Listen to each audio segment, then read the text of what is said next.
안녕하세요, 여러분. 잘 지내셨나요? 저희가 오늘은 무엇을 공부하나요? 네, 오늘은 하나님에 대해서 이야기해보는 시간을 가지려고 해요.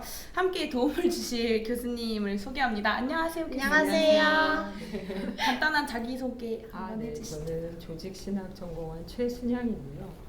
이화여대 감신대에서 강의하고 있고 오늘 나누게 될 그 고통이라고 하는 책을 통해서 뭐 하나님이란 누구인가 또 스피박이라고 하는 철학자가 얘기한 그런 개념도 소개해보고 그래서 하나님의 알 수 없음과 인간의 알 수 없음을 연결한 그런 책을 썼고 논문도 그런 제목으로 썼습니다.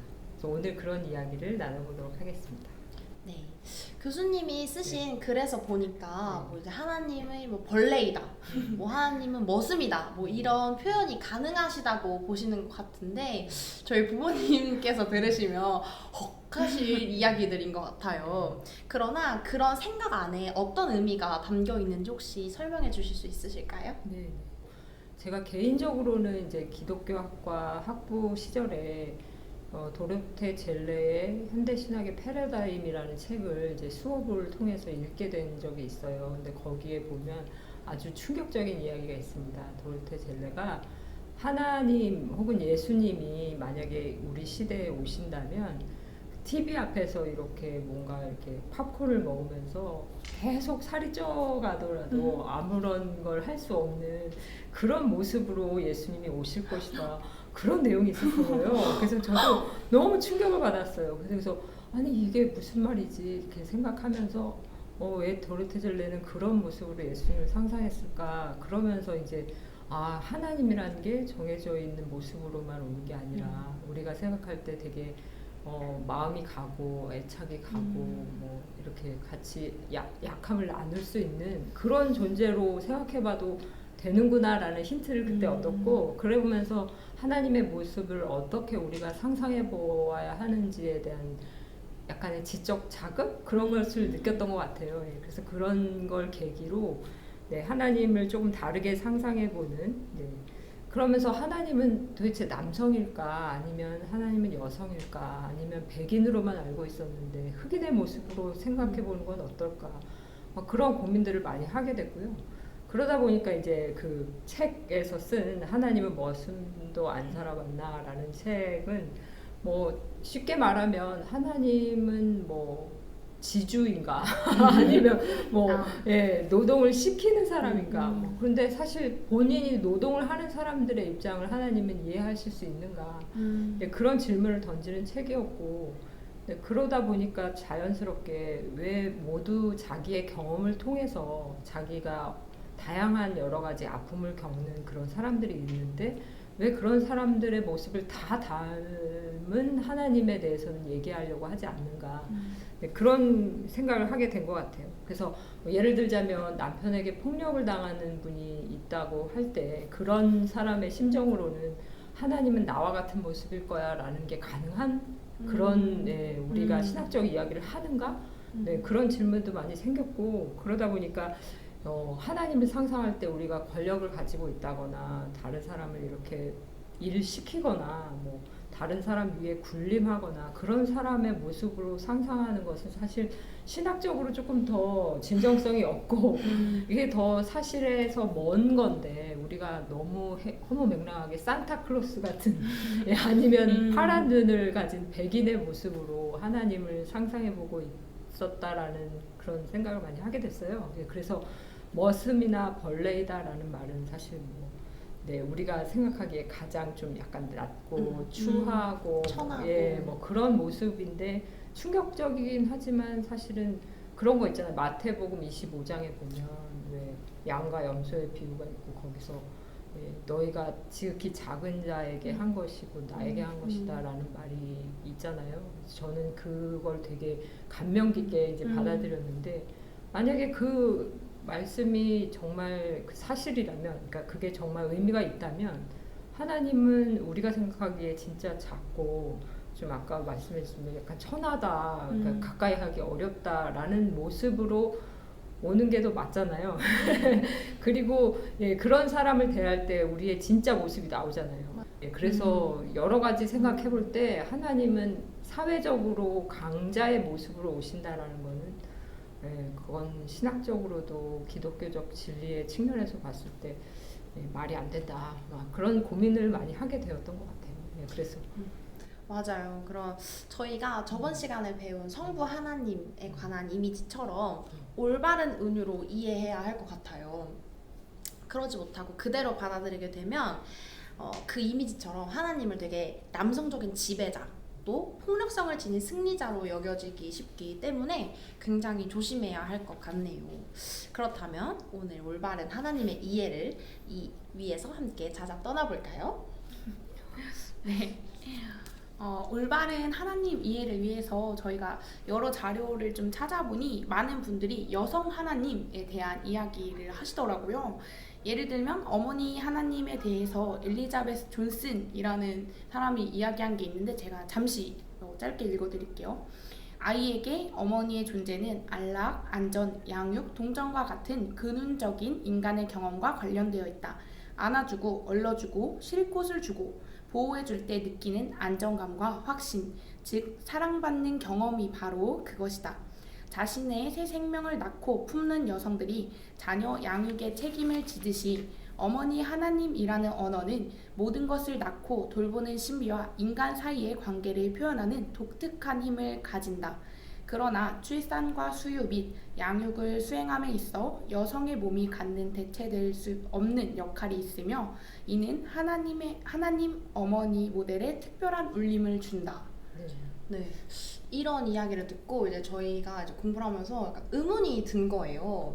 저희가 지금까지 배웠던 여성 신학은 차별적인, 그러니까 그런 언어를 사용하지 않고 되게 비차별적인 언어를 사용하기 위해 노력한다라고 배웠는데 이와 같은 어머니 하나님에 관한 언어는 아이를 갖지 못하는 사람, 또 아이를 갖지 않는 사람, 또 성소수자 이런 분들을 되게 배제하는 차별적인 언어로 느껴졌기 때문이에요. 또 아버지 하나님과의 대립구도, 이와 같이 되게 이분법적으로 여성과 남성을 이렇게 나누는 기분이 저희가 이건 좀 거부감이 먼저 들었다고 해야 할까요? 이것을 어떻게 이해해야 할지 알려주시면 좋을 것 같아요.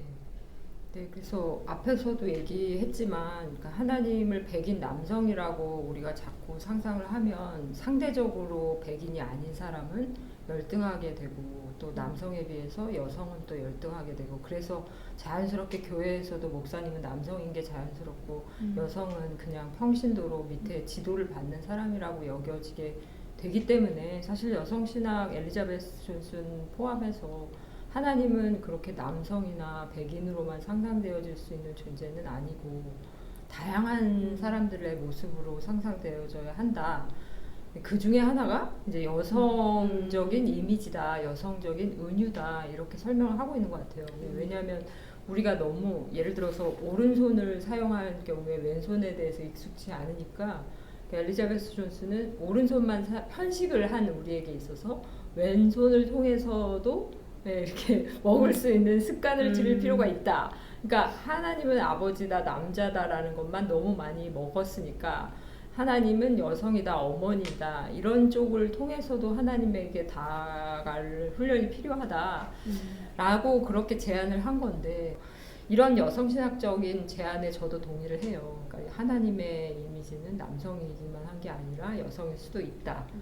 그런데 하나님을 근데 어떤 이게 A가 좋지 않다고 그래서 다른 B라고 제안을 하는 경우에 이 사람이 처음에 지적했던 A라고만 생각하는 건 하나님을 고정화시키니까 B로 생각하자라는 게 자칫 잘못하면 또 B로 고정화시킬 수 있는 우려가 또 생긴다는 거죠. 저는 어떻게 풀어나가고 싶냐면 차라리 부정신학적으로 풀어나가는 게 더 낫지 않을까라는 생각을 합니다. 그 이유가 사실 출발은 이 사람도 부정신학이었어요. 그러니까 하나님이 특정한 이미지로 이제 이렇게 상상되어서는 안 된다. 그래서 아퀴나스도 막 인용하고 막 그랬는데 문제는 그런데도 그 부정신학적 부정 있잖아요. 그러니까 아니다. 하나님은 아버지도 아니다.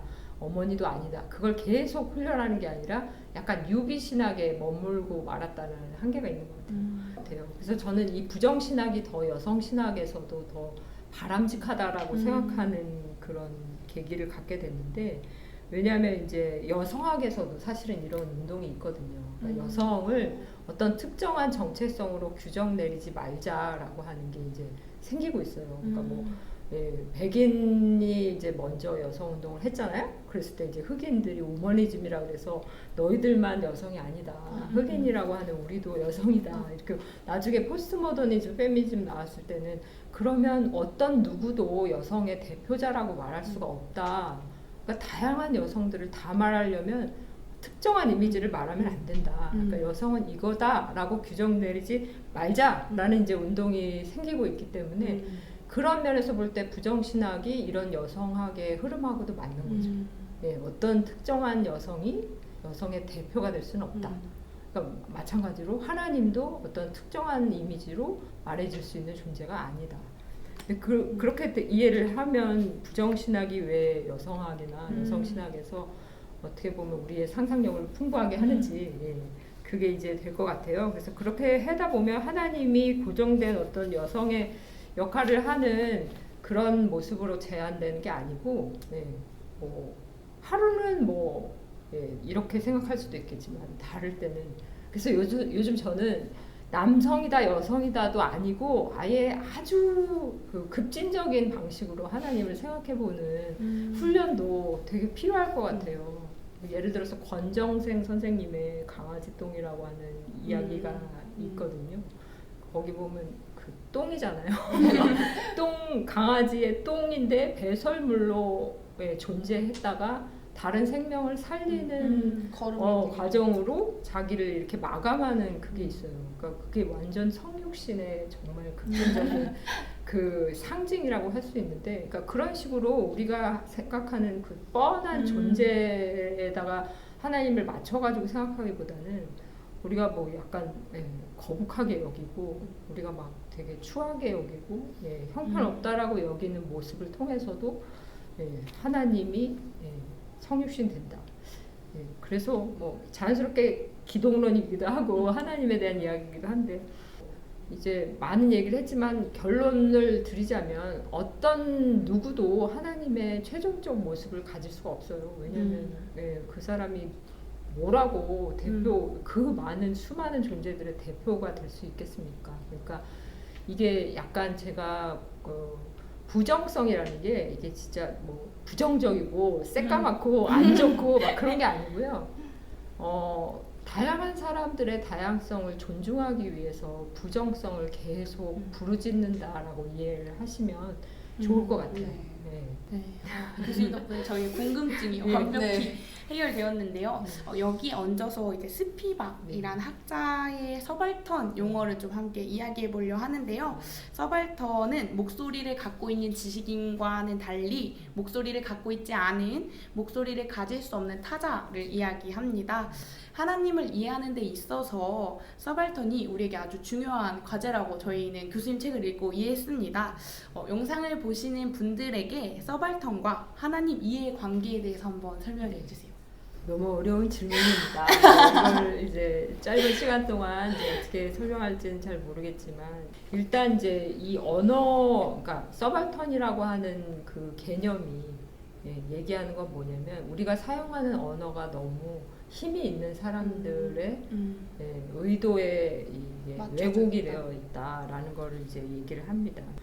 이게 이제 어떤 구체적인 예로 설명을 하는 건 대표적인 게 이제 인도의 전통적인 풍습. 지금은 이걸 하고 있는 나라가 없지만 옛날에 그러니까 인도가 영국의 지배를 받을 때는 사티라고 하는 순장이라고도 하는데 그러니까 남편이 죽으면 여성을 강제적으로 그래서 같이 매장을 하는 그런 풍습이 있었던 거죠. 그래서 그거를 이렇게 영국의 지배자들이 이건 왜 이렇게 미개하고 비인간적이냐라고 하면서 자기들이 마치 무슨 되게 구원자라도 되는 것처럼 이 풍습을 없앴다. 실제로 없앴다는 거예요. 그런데 사실 이걸 없앤 거는 사실 되게 의미가 없어요. 또 인도의 전통주의적 어떤 되게 문화적 자부심이 있는 남자들은 또 거꾸로 어떻게 해석을 하냐면 이거는 여성들을 우리가 구원하기 위한 방책이다. 왜냐면 이제 힌두교나 이런 데서는 여성들은 스스로 구원받을 수 없는 존재들이기 때문에 남편이 죽었을 때 그거를 대신 이렇게 따라 죽음으로써 유일하게 구원받는다. 그러니까 인도의 전통주의적 남자들은 이 풍습을 막 자랑하고 문화적인 뿜뿜 이렇게 되고 영국에서는 미개한 거 우리가 없애줬다라고 하면서 뭐라고 했냐면 걔네들이 백인 남성이 브라운 여성을 구원한 사건, 역사적 사건 이러면서 막 자랑을 막 하고 이런 어떤 아이러니를 보면서 스피박이 하는 말이 그럼 정작 거기서 정말 죽어가야 했던 여성들은 어떤 느낌으로 죽었을까? 너희들은 그거를 생각해 본 적이 있니? 그러니까 거기서 이제 서발턴의 문제가 나오는 거죠. 이런 사티라고 하는 역사적인 문화, 풍습, 뭐 법으로 만들어서 없애고 뭐 다 좋은데 거기에서 정작 그 당사자 여성들의 목소리는 누구한테 알려지고 있는가? 그건 알 수도 없지 않는가? 왜냐하면 죽을 때까지 한 번도 그분들의 말을 들으려고 하지 않았다는 거죠. 그래서 이제 이런 것 때문에 서발턴은 말할 수 없다라는 이제 명제를 얘기를 하는데 그 이유는 이런 뭐 역사적인 기록을 하는 사람들이건 어떤 문화적인 것을 해석하는 사람들이건 정말 중요한 당사자를 그냥 넘어가 버리고 되게 공식적이고 자기들의 이해관계만 투영된 그런 서술들을 해 나가기 때문에 정작 죽음을 선택한 여성들 혹은 죽을 수밖에 없었던 여성들 그거의 목소리는 가려진다는 얘기였습니다. 그래서 당사자의 목소리를 들을 수 없는 그걸 이제 말하는 거고요. 서발턴이 이렇게 말할 수 없다라고 스피박이 본 이유는 우리의 언어가 사실은 데리다도 말했는데 권력에 의해서 말해지는 거기 때문에 그렇습니다. 그러니까 다시 말해서 성서가 남성에 의해서 쓰여졌기 때문에 여성의 목소리가 가려지잖아요. 마찬가지로 뭐 인류학에서도 백인 남성들이 어떤 원주민, 미개인 뭐 이런 식으로 하기 때문에 당사자들의 목소리가 가려지는 거잖아요. 그러니까 그런 식으로 언어를 사용하는 사람들이 너무 권력에 눈이 멀어서 이렇게 표현하면 좀 자기의 입장에서만 쓰고 있기 때문에 언어는 투명하지가 않고 그래서 이런 대상화되는 사람들의 목소리는 들을 수 없다라고 얘기를 했는데 그런 권력자가 남성이었던 시대가 있었는데 여기서 근데 스피박이 또 우리를 찔끔하게 하는 게 있습니다. 남성들만이 아니에요. 그게 뭐냐면 페미니즘 안에서도 그런 일이 있을 수 있다라고 얘기를 한 거죠. 이것도 얘기가 길어질 수 있겠지만 짧게 말씀드리면 그 메리 데일리라고 하는 그 레디컬한 그 학자도 그 하나님이 남성이면 남성이 하나님이다라고 얘기한 사람도 그 백인의 입장에서 중국의 여성들은 그 전족이라고 하는 걸 겪기 때문에 더 엄청난 가부장제에 시달리고 있다라고 이제 얘기를 했는데 스피박이 그게 바로 백인 여성의 제국주의적 시각이다 이렇게 비판을 한 거죠. 왜냐하면 백인 여성이나 뭐 유색 여성이나 다 같이 가부장제의 피해를 받고 있는 건 마찬가지인데 이 유색인종의 가부장제가 더 지독하고 뭔가 더 미개한 것처럼 묘사를 하고 있는 것은 그 사람이 가지고 있는 백인 중심주의가 투영이 됐다는 거예요. 그래서 이 스피박이 보고자 하는 것은 여성 남성의 문제만이 아니라 같은 여성 안에서도 권력을 가지고 있느냐 아니냐에 따라서 얼마든지 내가 서발턴을 대상화할 수 있는 가해자가 될 수 있다. 그걸 이제 얘기하고 있습니다. 그래서 이렇게 본다면 하나님을 이야기하는 방식이나 스피박이 서발턴을 통해서 이야기하는 방식이 저는 되게 연결이 잘 된다고 이제 생각을 할 수가 있는 것 같아요. 왜냐하면 하나님이 누구인가라고 하는 걸 이제 말할 때 사회에서 권력을 가지고 있는 사람들의 입장에서만 말해질 경우에는 상대적으로 권력이 없는 사람들의 경험과 모습이 담겨져 있지 않게 되는 거죠. 그래서 제가 글로는 쓰지 않았는데 스피박이 우리에게 던져주는 서발턴은 말할 수 없다라고 한 이야기를 하나님 이해에 적용시켜 본다면 하나님은 서발턴의 얼굴을 하고 있다 이렇게 생각해도 괜찮을 것 같아요. 왜냐하면 그 스피박은 서발턴이 누구 특정한 이미지로 정해져 있는 모습이 아니고 어디서나 만날 수 있는 우리의 무지 때문에 우리의 이기심이나 선입견 때문에 그 목소리가 가려지는 어떤 누구가 될 수 있잖아요. 예, 서발턴이 말할 수 없게 되는 이유는 그들이 목소리를 가지고 있지 않다거나 그들이 모르기 때문이 아니라 이 말을 만드는 사람들이 그들에게 들으려고 하지 않기 때문이거든요.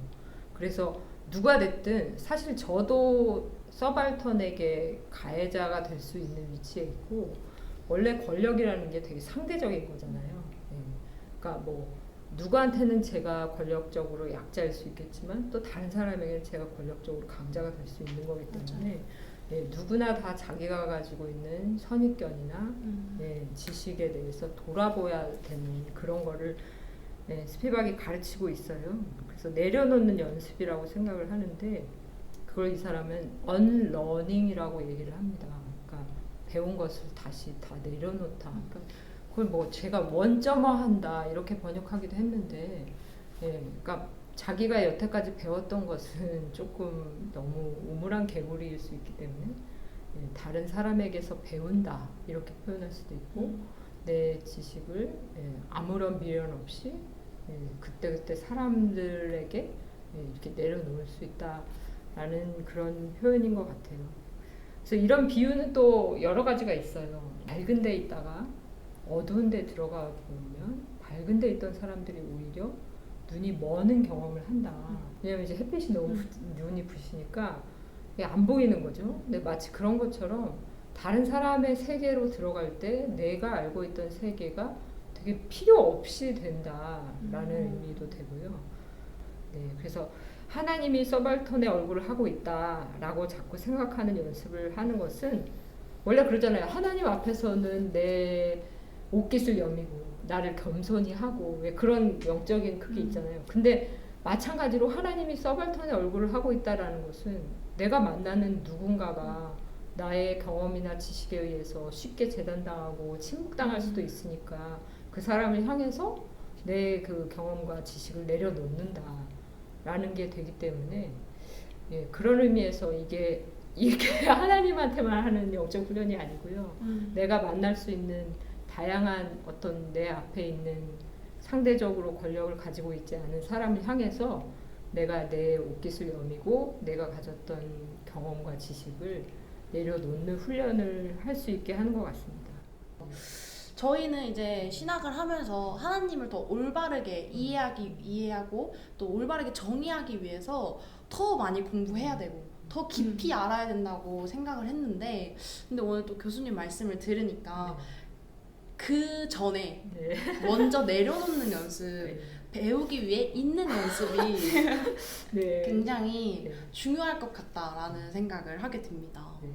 근데 계속 책은 읽으셔야죠. 네, 하지만 또 우리가 계속 지식을 습득하고 그러면서 그래도 이게 다른 사람을 향한 편견을 쌓아가는 것인지 아니면 더 네. 비워가는 과정인지 그걸 또 함께 할 수 있으면 좋을 것 같습니다. 네. 네. 네, 교수님이 말씀해 주셨듯이 내 지식과 선입견을 내려놓고 하나님에게 나아가듯이 또 내가 마주하는 모든 서발턴들에게 다가가는 우리가 되었으면 좋겠고 그것이 또 앞으로의 영상을 본 모든 분들 또 우리에게 중요한 영적 과제일 것 같습니다. 오늘 영상은 여러분에게 어떤 생각을 하게 했나요? 작은 마음속에 울림이 남는 영상이었으면 좋겠습니다. 함께 해주신 교수님 너무너무 감사드리고 감사합니다. 저희는 이제 중반 정도 왔는데요. 여기까지 보셨으니 포기하시지 마시고 다음 영상에 또 만났으면 좋겠습니다. 네. 감사합니다. 감사합니다. 감사합니다.